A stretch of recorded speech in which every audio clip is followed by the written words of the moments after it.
right, everyone. Good morning, good morning, good morning again. Today is October 15th, 2022, and we are here to do the victim impact statement on the trial, the state of Texas versus Billy Shamir, which concluded on last week. And so, as we talked about previously, we have several family members that we know are going to be speaking today at the podium. We will start off. We understand there are some family members who cannot be in the courtroom or actually be in the state of Texas at this time, so we will allow that video impact statement to go. And then after that, I will ask Mr. Fitzmartin if there's any other family members that would like to give victim impact statements. And as we talked about before, we want to be cognizant of everyone's time, but we want to also make sure that everyone has the opportunity to speak and to be heard. So with each family member, we'll allow, our 3 to 5 minutes. You're welcome to come up with your family members if you would like. So at this time, Mr. Fitzmartin, if you would like to start the video.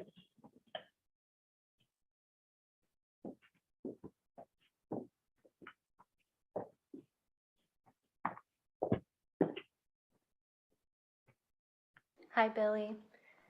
This is my dad. Hi, Billy.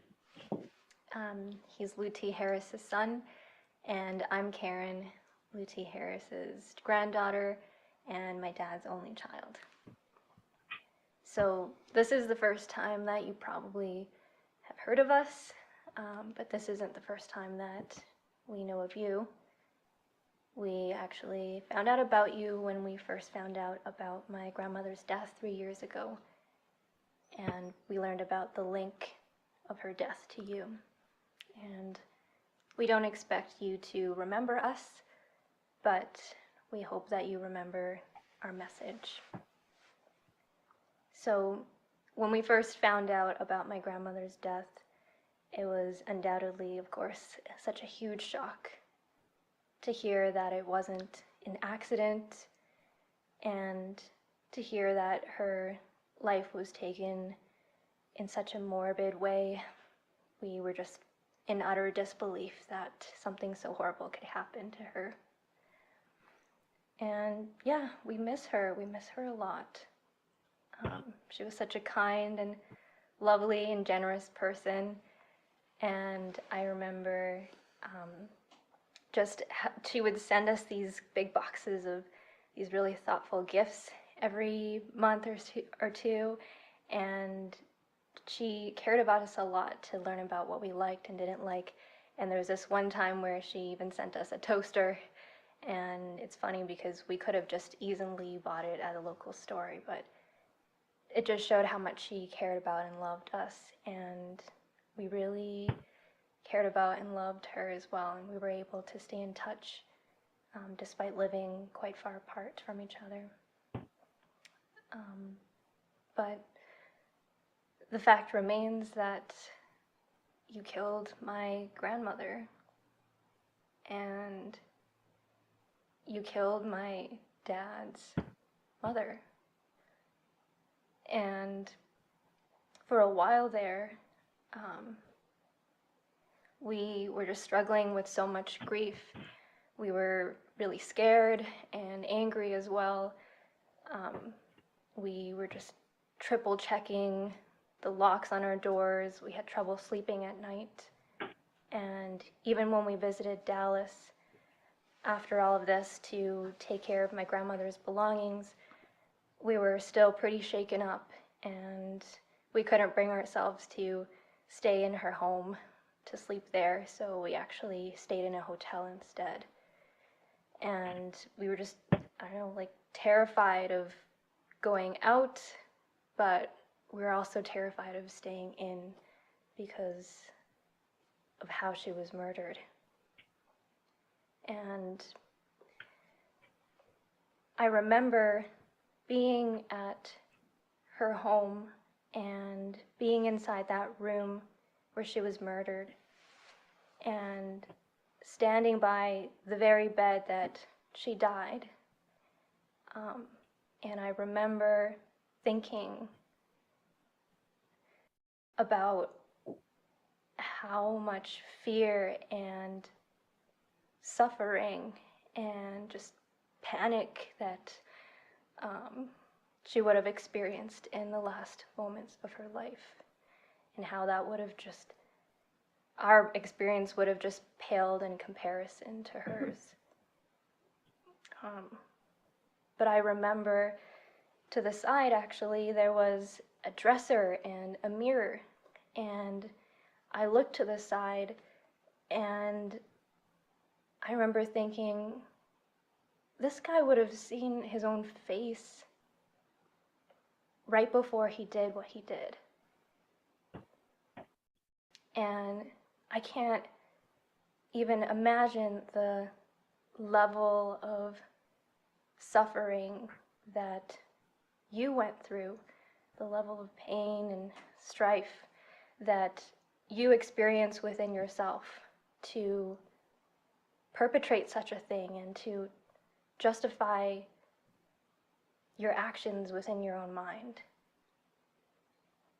And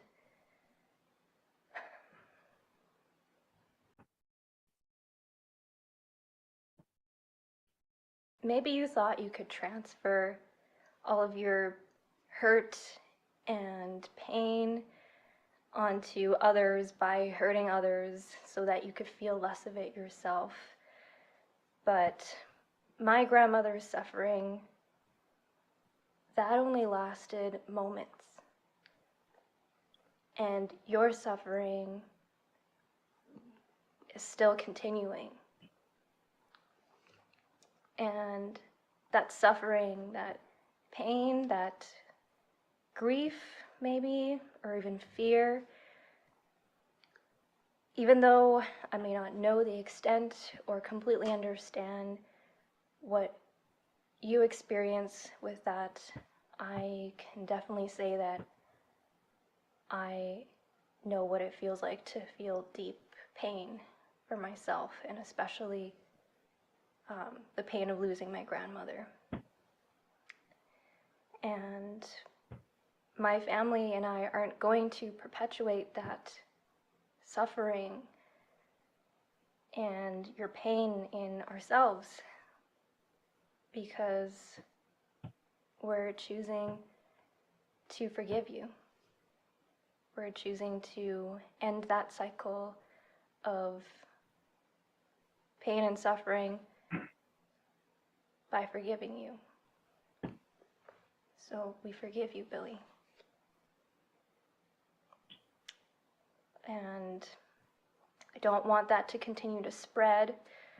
I'm not going to let it fester or pass it on. We don't condone your actions, of course. It doesn't mean that we don't think you deserve to feel and experience the consequences of your actions. We still think that you do. But we are just choosing to let go of this and not hold on to it for our own well-being. So now that we can let it go and just, move on with our lives, you have the rest of your life to think about what you did and why. And I hope that you're able to come to an understanding, maybe even have compassion and let go of that yourself. And I really hope that you choose a different path, because you do have the rest of your life ahead of you. I don't have it in me to resent you or to hurt you back or want to seek revenge or all of that. I want to acknowledge that you're still human and you still deserve to know joy and love. So, thank you for listening to us, and we wish you well. And do you have any closing thoughts?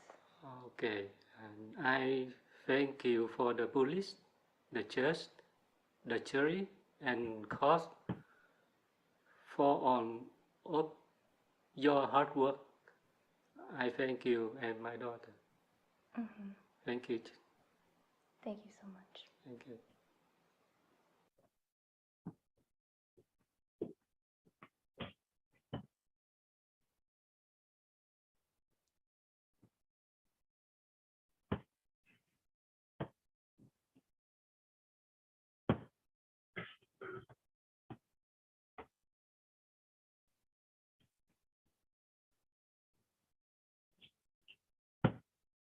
My name is Lindsay Williams Roan. I will not waste my breath on you except to say, I am so proud.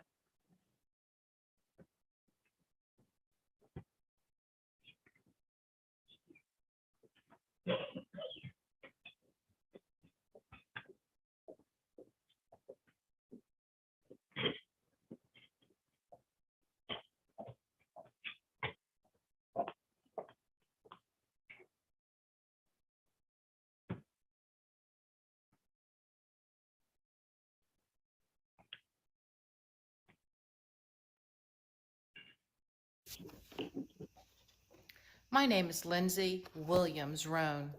I will not waste my breath on you except to say, I am so proud of my brave sister Holland, who took the stand to testify against you.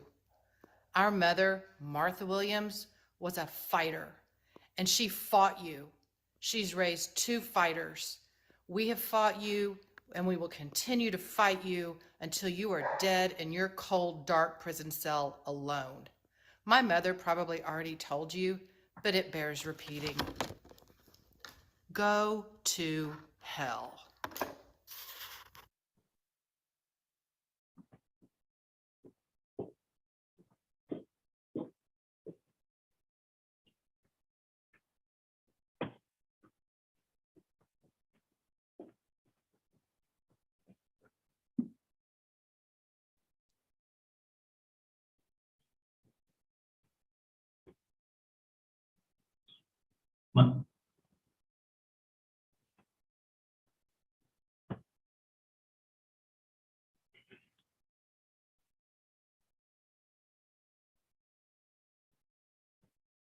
My name is Scott McPhee, and I represent the family and friends of Carolyn McPhee. In 2016 and 2017, you came into our parents' home disguised as a caregiver who would help our mother care for our ailing father. But then you, the real Billy Shamir, the one who only cares about himself, came back 8 months after our father passed and took advantage of the trust you had been given by our mother and killed her in the home that she had shared with our father, where love and joy had reigned for so many years. You ate in that house with us. You spent time with our family. You saw what we were and who we were, and it all meant nothing more to you than a few $1,000s worth of jewelry. For that, you took the life of a woman who had years of joyful life left. What you will never understand is those trinkets meant nothing to us. Instead, it is the theft of time that is your crime. The time she did not get to see her oldest grandson get married. The time she did not get to greet her first grandson. The time she won't see her grandson get his diploma. The time she won't spend with her granddaughter in the kitchen or doing puzzles. The time she's not with friends laughing. The time we will not get to spend with her. All the times she will miss because of your selfishness. You stole that valuable time from all of us. As Carolyn McPhee's family, we are people with faith in God. So while you face the justice that man provides, we know the true justice is God's, and He knows the real Billy Shamir. All you have left is time, Billy. I suggest you use it wisely. As for Carolyn McPhee's family, you have taken enough of our time, and we will waste no more of it on you, because you have no power over us.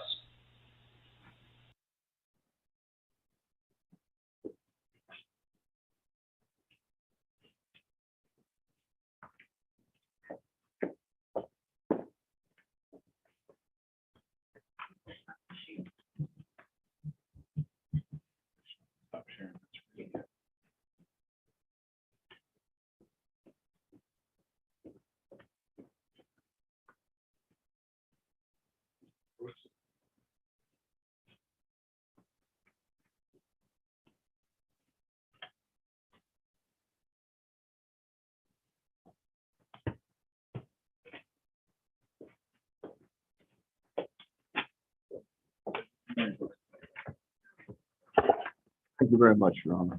Come on. Stand with me.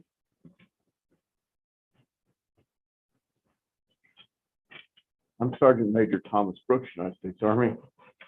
Standing with me is my brother, Staff Sergeant Richard Brooks, and my son, OS1 Michael Brooks, U.S. Navy.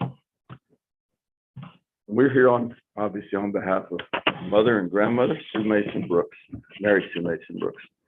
My father passed away in 2007 and surrounded by those who loved him. That memory makes the loss easier to bear. But the memories of my mother are marred by the remembrance that our last minutes were spent in fear, pain, and terror as a despicable monster murdered her. My only consolation is that my mother is beyond being hurt further. The evil thing that took her life deprived me of the memories that should have consoled me at her passing. I have watched this murderer in the courtroom on TV. I have seen him smile as he pawns the receipts of his crimes. The pain and suffering of his victims and their families means nothing to him.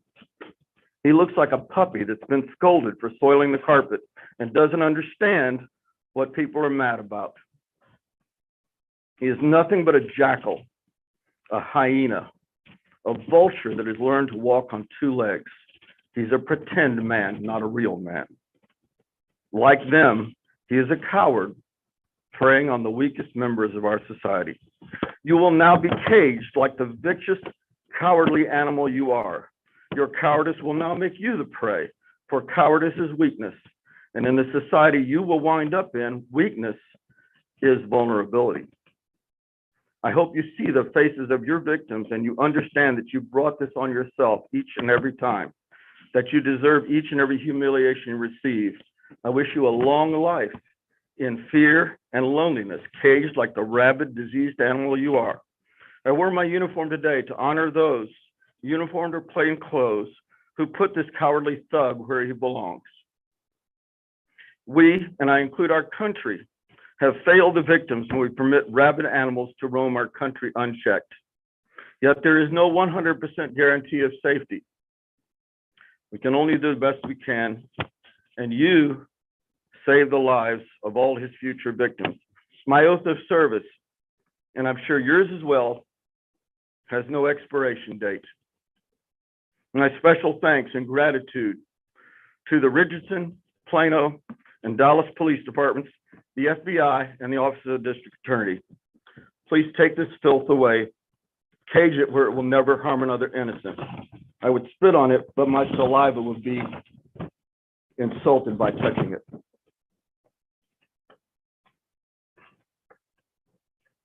We've all lost much, but mostly time with our loved ones, though we would lose that eventually in natural death. It is with pity that I look at your life, a life you had so full of goodness and generosity, aid to the elderly and infirm, and you cowardly let the devil wrap his fingers around your heart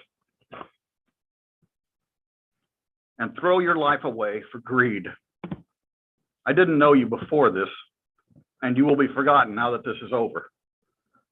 We will carry the memories of our loved ones forever in the rest of our lives. I am done with you. However, in faith, I am commanded by the one I follow, the one we will all kneel before on the final judgment day. I am commanded to forgive you, and therefore it is forgiven.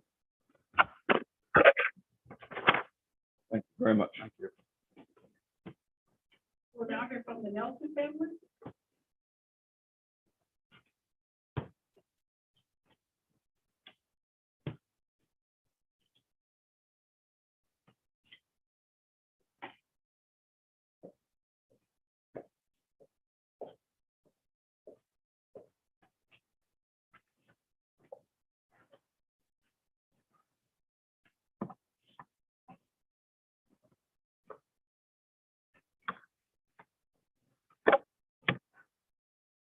My name is Karen Nelson. I don't really want to do this. It's so hard for me to look at you and speak to you. but I have to do this for my mom. I'm guessing you don't care whether I speak to you or not. My mother was Miriam Nelson. She was 81 years young when you took her life on March the 9th of 2018. She was healthy and vibrant. She was kind, funny, and she loved life. And she loved people. Ironically, she taught me to always look for the good in everyone, but I can't find any good in you, Chamir. To refresh your memory, my mom lived at Preston Place in Plano. You first entered her apartment on a Wednesday morning, claiming to look for a leak. She realized that afternoon that you had taken her necklace that day. It wasn't enough for you, so you came back 2 days later and you smothered her to death and took the rest of her jewelry. I've spent countless hours reliving what her last moments must have been. Did she fight? Did she beg you for her life? It makes me sick at my stomach that your evil face was the last thing that she saw when she left this earth, not the faces of her children, her grandchildren, or her great-grandchildren, the people that loved her so much. What a vile coward you are to prey on the vulnerable, elderly women. I wonder if the thought of your own mom ever crossed your mind during any of these acts. And to think that you came to our country in search of a better life, but instead of working for a living, you became a professional liar, a thief, and a cold-blooded killer, selling our mom's jewelry to feed your disgusting habits. Your senseless murder of my mom shattered my life. I've lived with a lot of guilty what ifs. What if I hadn't asked her to move so close to me? What if I'd gone to her apartment earlier that day? What if I'd walked in on you, smothering her? Could I have saved her? In the last 4.5 years, I've suffered from stress-related health issues, PTSD, and insomnia. But I reached a point that I refused to let my hatred for you control me. And through this horrible tragedy, I've learned just how much my family loves and supports me. I've also met the most amazing families who were daughters and sons of your victims. We started out sharing our grief, and now we have an alliance that works to ensure the safety of the senior living community. Most importantly, we've become lifelong friends. I'm going to end with Romans 12:19. Never take your own revenge, but leave room for the wrath of God, for it is written, vengeance is mine, I will repay, says the Lord. The eternal flames of hell are too good for you, Chamir.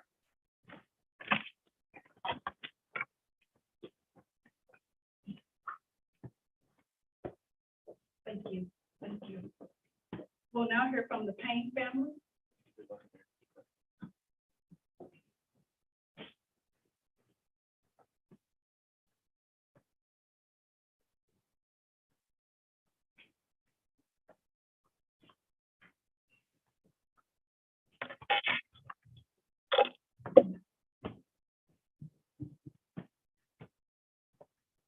My mom, Phyllis Payne, was a vibrant, active, loving, amazing woman. She was 91 years old. She was still living a fabulous life. She was a mother, a grandmother, she was a great-grandmother, she was an aunt, friend, but most of all, she was a huge helper to all those around her. She loved people so well. No one would ever know that she was 91 years old. She was always there to lend a helping hand to her friends and family. She only got to meet one of her great-grandchildren because you stole her life before so many others were born. They never got to know this wonderful woman. My late husband lay dying of cancer when you took her life. She so wanted to be there to help me through that terrible time. You stole my mom, my best friend, and for what? Bit of jewelry, bit of silver.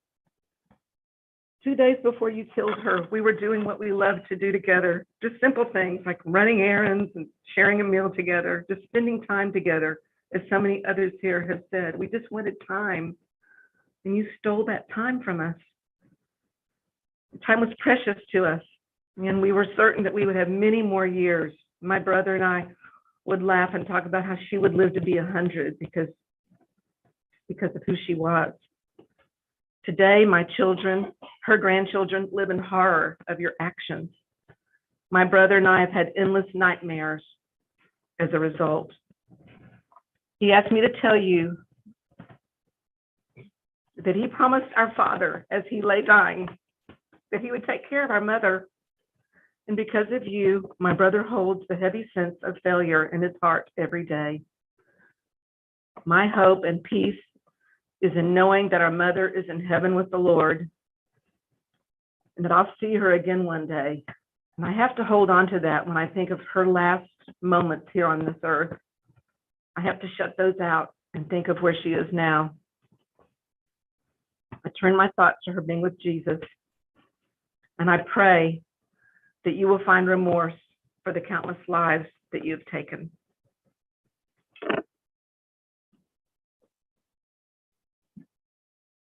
Thank you. We'll now hear from the French family.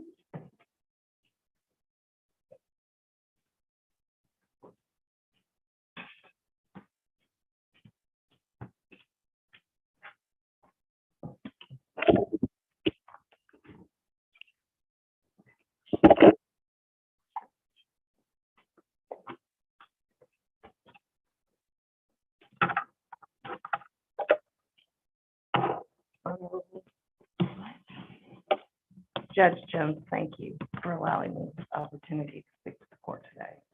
We really appreciate you. My name is Ellen French House, and my mother was Norma Wilson French. I have some pictures for you to see if you can see them from there of my mother before and after. I want you to be able to see and put a name with her face. I think you probably don't remember because you murdered so many. This is my beautiful mother.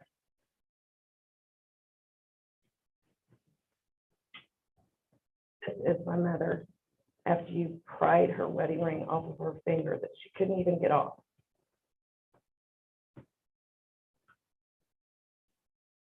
Unbelievable.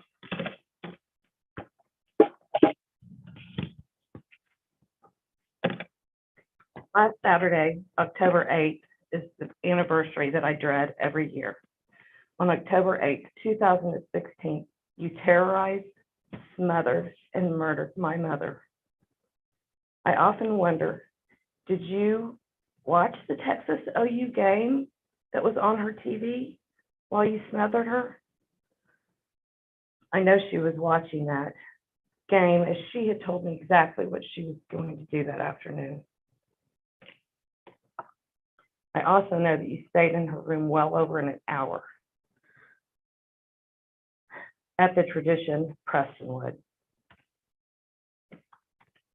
I pray she did not suffer long.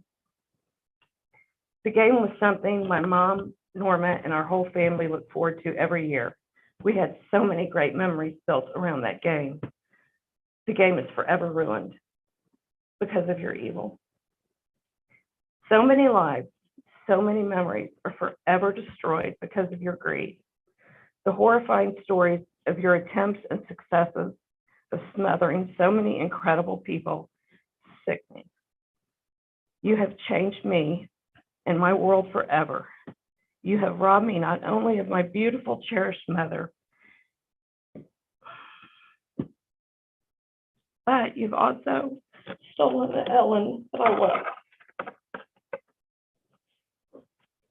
You've taken these past few years of happiness and memories with my children, my husband, and my friends. The grief I feel seems so surreal and it's overwhelming. The nightmares are unbearable. I wake in tears, praying that it's all a bad dream. But then the realization and the horror washes over me as I head off to another day trying to act like I'm okay. Just to end up replaying it over and over again what my mother endured and how scared she was. My mom and I talked 2 times a day at least, every day. Even to this day, I catch myself thinking, I should call my mom. I gotta tell her something. But then I remember she's gone. I know as she frightfully struggled for her last breath that Christ lovingly embraced her and carried her to eternal life. But I will always be haunted that she left this world in such a traumatic and unimaginable way, and that the last thing she saw was your wicked face. Okay. Although you are the actual murderer, sadly, you are not the only evil in this picture. I also hold the tradition Prestonwood, its owner, Jonathan Perlman, and its employees, including Rachel Nelson, Jeff Wells, Etsy and Chez, Mary Will, as equally accountable. I can only imagine you lurking the halls and thinking, how foolish are these negligent people that they are not recording and reporting me, as I have trespassed in this building over 100 times. So many lives could have been saved had the tradition Prestonwood management not put profit and pride over cooperation with the authorities.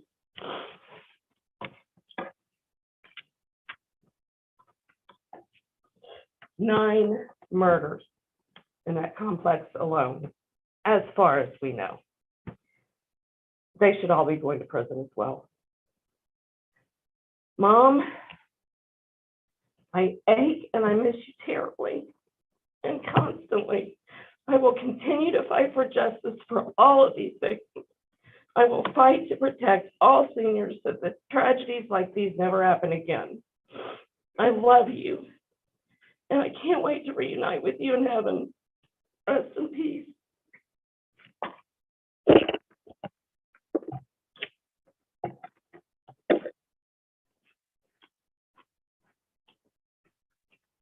Thank you.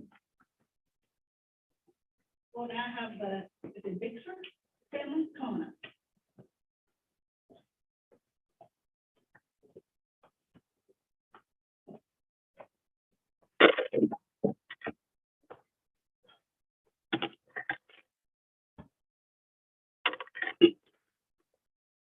Before these trials began, I had never been in the presence of an individual that had such a total disregard for human life, but our mom had. You saw her as a commodity, but we saw her as our mom. And just like your mom had a name, our mom had a name too.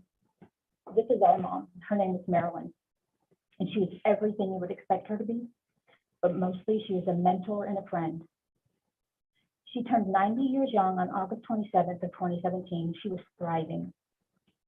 Just 2 weeks after her birthday on September 16th, between a call to my husband to wish him a happy birthday and nightly dinner with friends, she encountered the worst of humanity, Billy Shamirmir, in what was supposed to be where she felt most safe, her home. It would take 18 months for us to learn the truth about her death, and the grieving began all over again, but this time it was deeper, more painful, and there were months of sleepless nights. I had to find a way to overcome the nightmare of what I imagined to be my mom's last few moments of life. Romans 12:21 says, "Don't let evil conquer you, but conquer evil by doing good." Billy Shamirmir, you are that evil. But I was not going to let you take me down too, not physically, not mentally, not emotionally. I leaned heavily into my Christian faith, and through a Bible study by Pastor John Piper from 2 Timothy, I gained assurance that as Billy Shamirmir was stealing our mom's last breath, she was not seeing your face as I had imagined. She was seeing glimpses of glory. The jewels she would see when she was ushered into heaven far surpassed the jewels that you were rummaging for in her room.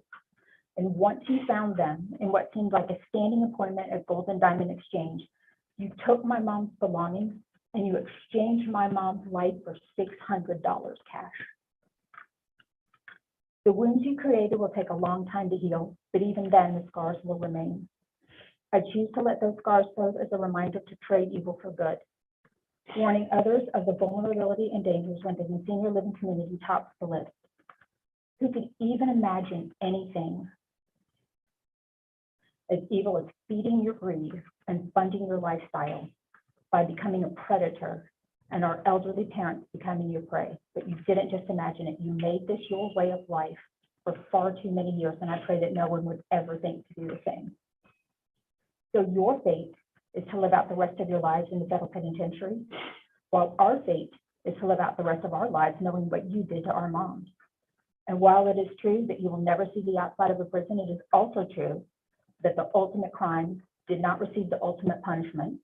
And therefore, ultimately, some of us will never feel like you got the justice that you deserved. I take heart in knowing that this is not your final judgment and that someday you will stand face to face with God. I will move forward in prayer that God will heal my heart, that together our families can trade evil for good, that God softens my heart in a way that will allow me to pray for your heart, and that you would seriously contemplate your life and your actions so that you might leave this earth as a child of God instead of an instrument of evil. From where we're sitting today, that seems impossible. But in Mark 27, the disciples wondered the same thing, and Jesus looked at them intently and said, humanly speaking, it is impossible, but not with God. Everything is possible with God. So therein lies your hope. If the rest of your life in prison seems daunting, an eternity in hell will be far worse. And if you continue to live in the denial of what you've done to these victims and all of these families, that's exactly where you'll be, and deservedly so.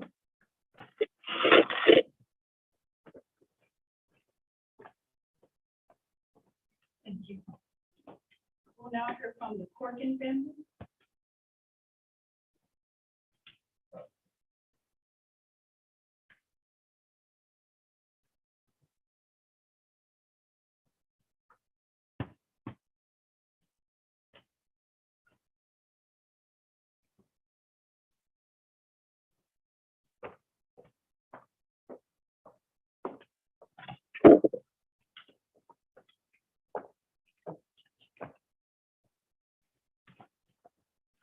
Recognize this picture?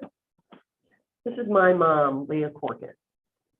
The day after I took this picture, you murdered her in her apartment at Tradition Prestonwood on August 19th, 2016. What I see in this picture is a vibrant, fun-loving, beautiful, lovely lady who I had a great time with the night before you took her from me. I miss her terribly. You robbed her of continuing her legacy. You took her from me and my husband, my brother Matt, my sister Lisa, her grandchildren and great-grandchildren.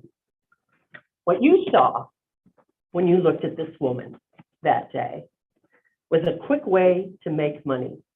You devalued my innocent mom to dollar signs and preyed on her. You are a cowardly human being to prey on her and all the other victims. You're a coward. This is not the first time we met, Gilly. You remember? Probably not. We shared an elevator at Tradition Prestonwood one late afternoon in 2016. I walked in. You're just standing there. Not a button is pressed, and you wouldn't look up. I immediately knew something was up. What is wrong with this man? What is he doing in this building? I knew evil was surrounding me. You avoided my attempt to make any conversation to figure out what you were doing there. I reported you to management then, feeling very unnerved by your presence. Of course, you did Tradition Prestonwood and all those hiding places and all those places to hide better than I did. And Tradition Prestonwood, you were there over 100 times that year, over 100 times. And Tradition Prestonwood is just as guilty. Jonathan Perlman, the owner, should take ownership of allowing you to roam the halls like you did. I know you don't care, nor do my words mean anything to you. But when I realized the last thing my mom saw in those words were your dark, evil eyes, look at you, you're so blank. She had to suffer the most unimaginable fear. I've had to endure that vision for 3 years, which has caused so much pain and suffering. I could continue to tell you, but I know you don't care. Now that this is over, you have zero impact on me and my future. I can finally move on. Now it is you who has lost everything. It is now you who will be the victim. Everyone in prison has a mom and a grandmom. And when they found out that you murdered all these powerless victims, it will be you who is preyed on. You will be stalked and followed and frightened. I will end this. I listened to your interview with Andrew Dodge and your interview with Charlie Scudder. You quote the Bible many times. You speak as if you are a man of God. If this is true, then you will have to ask for forgiveness for what you have done, and only God can judge you. But I will ask you to confess to me and the other victims' families. Don't be a coward in the eyes of God. Ask for forgiveness. Confess to your sins. Rotten hell, you piece of shit. Thank you. We'll now hear from the Conklin family.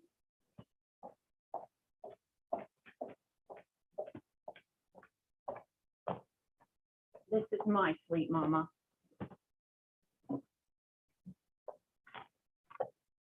I wish I could call her. I wish I could hug her. I wish I was there at her bedside when she died. I never attended one day of your trial. I was so terrified to see you.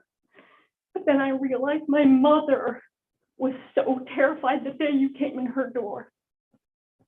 We have all been living in a nightmare, and every single one of us just wants to wake up. And we can't. All of our stories are the same, yet all of our stories are very unique. You killed my mom Sunday, March 18th, 2 weeks after you killed her friend, Martha, and 1 day prior to attempting to kill her neighbor, Mary. She lived across the hall. After Martha and Miriam's death, my mom was in a conundrum. She kept telling me they just were not ready to die. They didn't seem ready to die. Well, guess what? They were not ready to die. Jewelry was your motive, and you took these most precious people from our lives, our innocent and loving mothers. You have no heart. You have no soul. You have no conscience. You have no dignity. Just like my mom said, Martha was not ready to die. All of these moms were not ready to die. These mothers lived wonderful, fulfilling lives. All the more reason that they should have died peacefully rather than brutally. My precious mother was worldly. She was witty. She was well-read. She was winsome. She was warm-hearted. And most of all, she was worthy. None of us will ever have closure. But I know the woman my mom was, and she would tell me not to give you another second, minute, hour, day, week, year, because certainly you didn't give any of your victims that. Life is so precious. All these moms were so precious. The opposite word of precious is worthless, and that is you.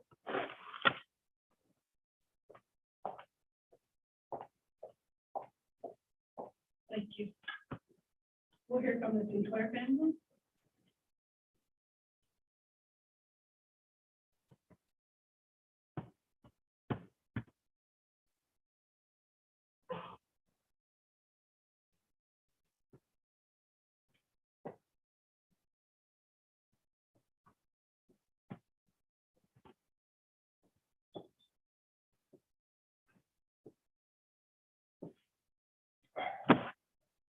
Make this one short and sweet.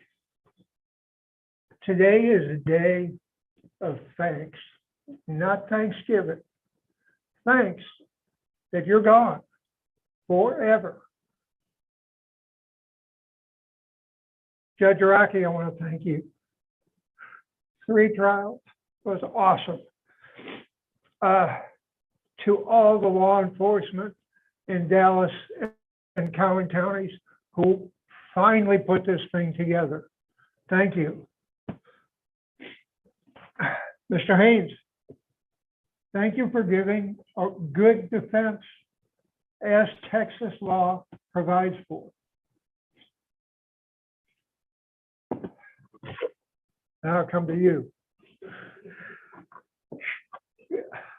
Glenn, there are no words for you and John and your entire staff. You guys knocked it out of the park. But most of all, I want to thank the 42 jurors who stood up as citizens of Texas and took care of your butt.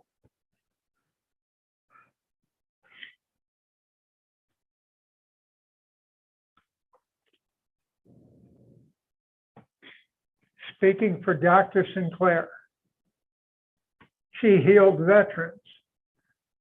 She cared for the sick. Her entire life, she worked to make people's lives better. And you ended it in about 3 minutes. When you're in that cell and you need an aspirin, or you need a Band-Aid, or you need brain surgery, remember the name Dr. Catherine Sinclair.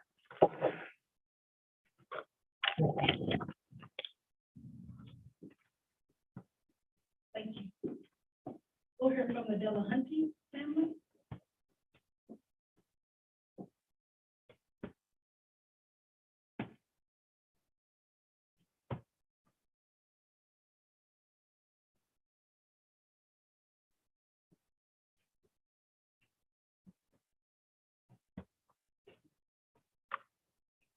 Thank you. I have been trying to put into words what you took from the Delahanty and Voss family and what you took away from my mother, Diane. I found her body on December 5th, 2017, with the same clothes on that she had been wearing on Sunday. The image of my mother and how I found her will always be with me. She was one of your victims. She wore many different hats through her lifetime, from daughter, sister, wife, mother, grandmother, great-grandmother, sister-in-law, aunt, mother-in-law, and friend. She wore all these hats with dignity and pride, cherishing each role as it gave her purpose. You took her from us for 3 pieces of jewelry. Her wedding ring set of over 60 years and her 50th anniversary gold band. Christmas was always a special time for my mom.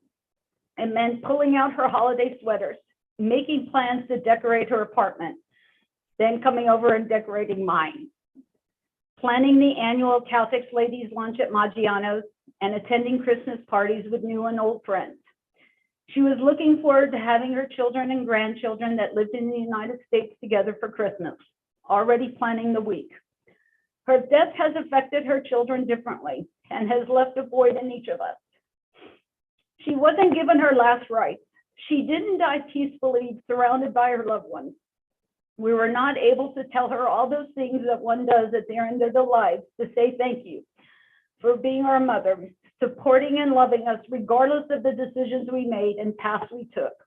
You took from our mother the joy of seeing her grandchildren graduate from high school, college, and getting married, to see them grow into young adults with their own lives and families. You took from her celebrating her great-grandchildren's first birthday. You took from her the friendships she had made, the nights out with the girls after church, the holiday parties, milestones, birthdays, and anniversaries, lunch and shopping with friends or family. You took from her traveling to Australia to see her son and spend time with his family. You took from her spending time with her sister and brother. You took from her seeing her family experience life and all those challenges, putting in her 2 cents along the way. The little bit of solace that the Delahanty and Voss families have is that you will not experience any of these things with your child or children, as you will spend the rest of your life behind bars. You will never be able to harm another member of society or put any other family through this anguish. You will die alone, not surrounded by your loved ones. You will not see your children grow into young adults, celebrate their life's achievements and experiences life's adventures. You will lose out on the roles that a parent cherishes throughout their children's lives, all for pieces of jewelry. This gives me some peace that what you took from my mother and our family is now taken from you. Thank you.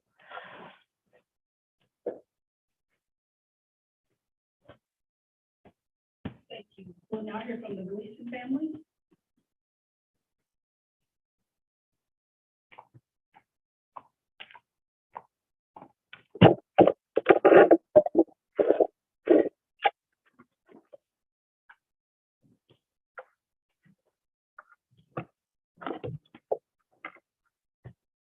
Judge Jones, Martin, thank you so much for giving all of us this opportunity. My name is Shannon Gleason Dion. I am here today able to speak to you because of the strength I inherited from my parents and the support of loving family and friends.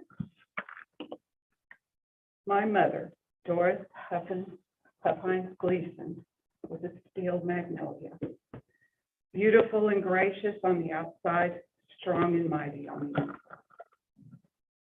Her faith, family, and friends were the most important thing to her. She would have given you the jewelry. You didn't have to kill her. My mother held my sisters in my father's hand as they passed away. They died surrounded with love. Because of you, Mama died. I have nightmares seeing her face when she realizes she shouldn't have opened the door to you, that she is in trouble. I promised my daddy that he could go in peace, that I would take care of Mama, and you made me break my promise to my father. You stole the breath from my beautiful, precious Mama. Our family feels a loss at family gatherings, dinners, vacations, celebrations, sooner than we should have. She was my buddy. We would go shopping, to lunch, to see movies. Her style was classy and impeccable. She would join us to watch Cowboys and Aggie football games. My husband, Eric, had a very loving, special relationship with Mama. She knew she could ask him for anything and he would take care of it. She loved her three granddaughters, encouraging them in their pursuits, passing on grandmother wisdom. We lost the matriarch of our family. I have always known God and Daddy saw what you did that day, October 29th, 2016, at the Tradition Prestonwood. You made her last moments a struggle, and I have to live with this fact for the rest of my life. I know I will be reunited with my loved ones one day. You, murderer, know the only way you will leave prison is when the coroner comes for your cold, dead body. Today, I carry my mother's prayer book with me. As a Christian, I beg you, admit what you have done. Ask for God's forgiveness. Otherwise, you will burn in hell forever.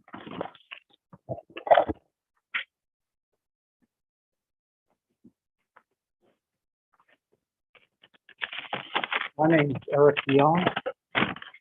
I'm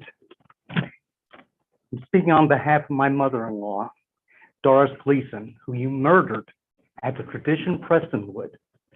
She was number 7 of 8 that we know of. Coward. You're a murderer of elderly ladies, mothers, grandmothers, great-grandmothers, and why? So that you could sell family heirlooms for a fraction of their worth for a quick buck. You destroyed families for a quick buck. From the Old Testament, it's an eye for an eye. It should cost you your life, not lethal injection, but by being smothered by a pillow like you did to your victims. That's not our system. Instead, it's a long, drawn-out legal process for murder, many appeals with a potential stay of execution at the last moment. Then, hopefully, finally, a lethal injection. While the outcome is just, the process in Texas is not in favor of the victims' families. Judge Creuzot wisely appreciated this, and you now have 2 life sentences without parole instead. You'll go away and die in jail. This releases the victim's family from being victimized yet again. Die in jail, you coward.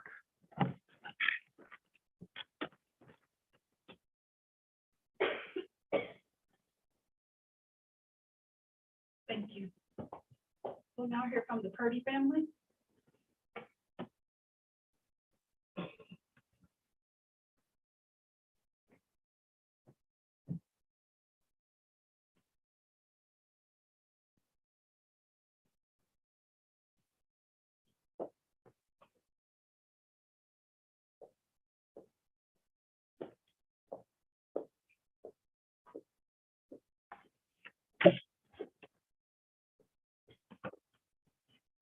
This is a picture of my mother, Juanita Tucker Einspanier Purdy.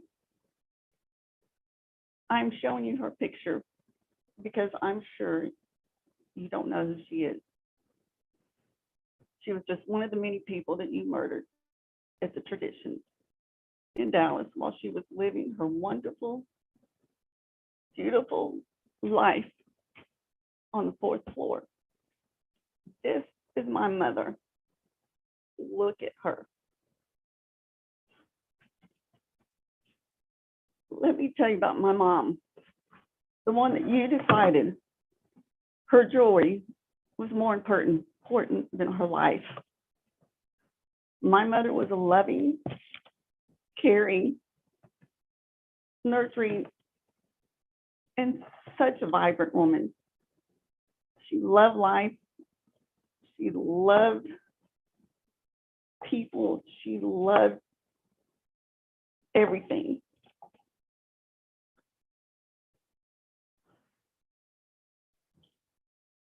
If you look around at all of us here, you took away something important. You took away the lives of our mothers.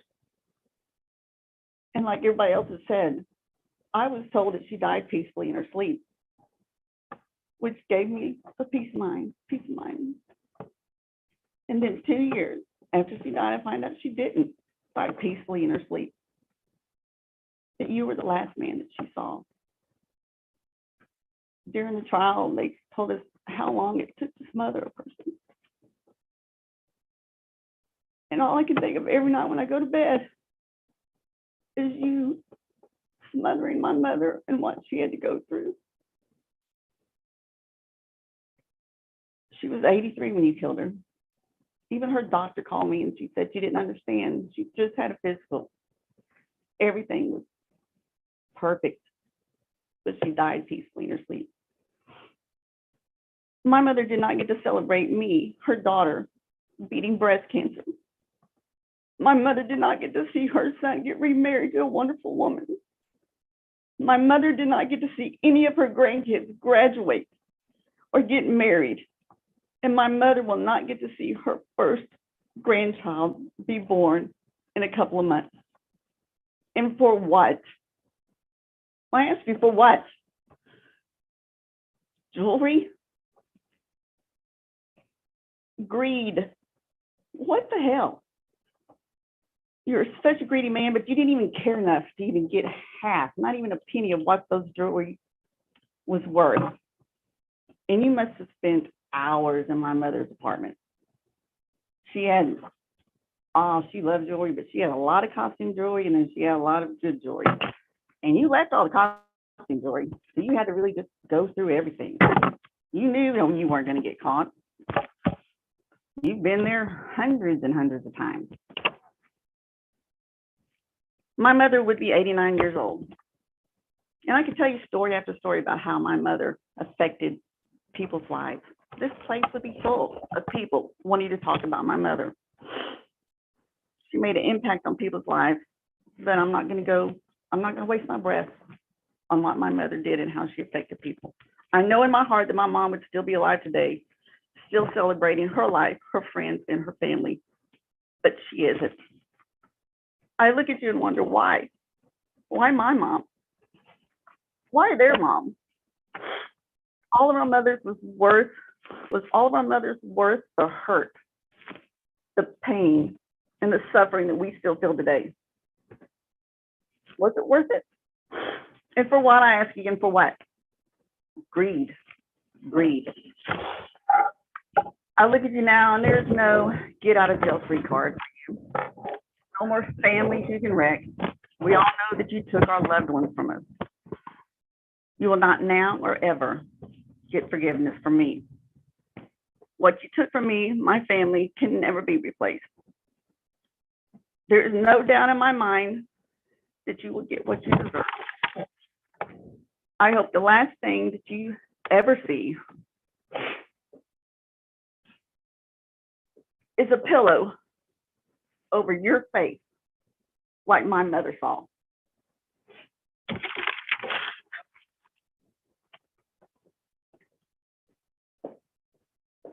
Thank you. We'll hear from the Lee family.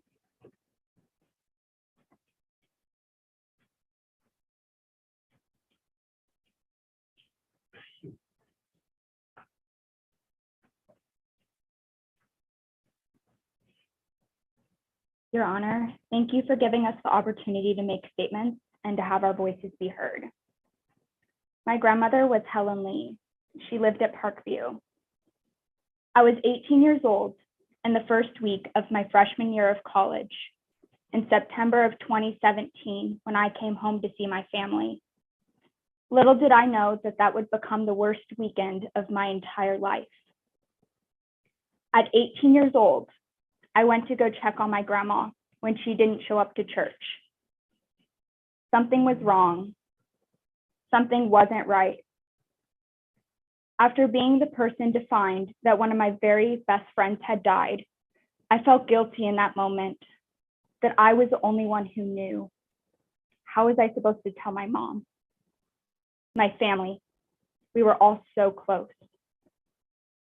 After that weekend, I had to repair. I had to go back to school. Early the next year, at 19 years old, I received a call from a detective after just getting out of class. My head was spinning with so many questions. The horrible truth came out, and once again, I was the only person to know that her life was taken by you, ripped away too soon. You've heard it said already, but Billy, you're a coward.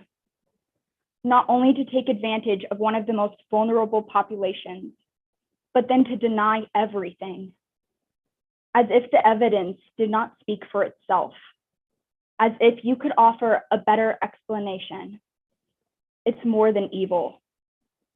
Stalking, stealing what wasn't yours, and for what? Fleeting rewards? Fading happiness after the money you took didn't fill the void in your heart? But what you'll never understand is that her jewelry was the least valuable thing that you stole. You stole my last several years with my last living grandparent. She didn't get to watch me graduate college. She won't get to be there when I get married or ever get to meet my children. Her life was worth just a few $1,000s to you, but it was worth everything to me. My Grammy was the best person that I know, too good for this world. And every time I meet someone new, I wish more than ever that they would have the opportunity to meet her, but they never will. Here today, I want it to be known that I will not give you the power to ruin the rest of my life or cause me to become bitter. I will choose to forgive you because I know the Lord's forgiving heart. Knowing that you will be confined to a jail cell for the rest of your life, never to walk free or hurt any family again like you did to mine, might be the most justice that we will see on this side of heaven. Just know that there is a greater judge, and one day you will be wholly accountable for all of your actions. Every single life that you took. And I would be terrified if I were you.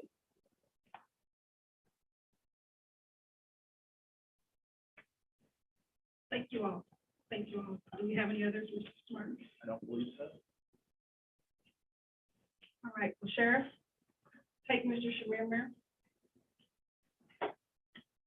He will now be transported to the Texas Department of Criminal Justice. The reason he has been in our jail is because we know this needed to happen for the family. So he will now be transported to the Texas Department of Criminal Justice.